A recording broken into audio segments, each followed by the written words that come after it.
crimes. CNN's Atika Schubert joins us now live from CNN London. And Atika, what more are we learning about this video?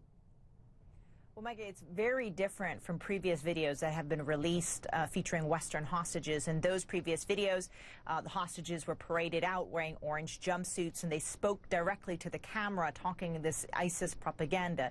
This time, we never see Peter Kassig alive. We simply see his body, and standing over him is the masked militant with the British accent, who we've come to know here in the British press as Jihadi John.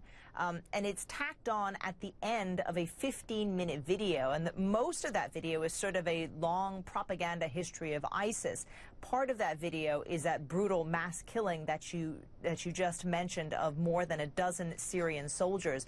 That killing also led by Jihadi John and a number of other ISIS militants who can be very visibly identified. So what investigators are doing now is looking at that video, trying to identify every single fighter there, and also locate where exactly the events in this video might have taken place.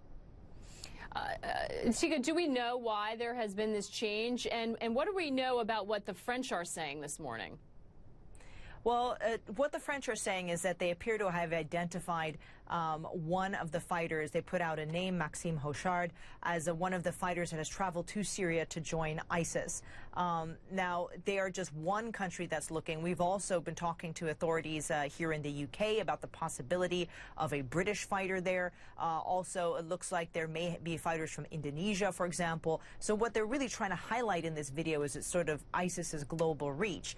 And it really is two parts to this video. The first 15 minutes almost are devoted to this ISIS propaganda on the growing caliphate and how much global reach they have. And then the second part of the video seems to be this much smaller part with Peter Kassig, and that production value of that last bit is really just seems to have been tacked on. And there's been a lot of questions as to whether this shows that ISIS is under pressure and this is a sign of their growing desperation, that they simply sort of tacked this on at the end of this propaganda video.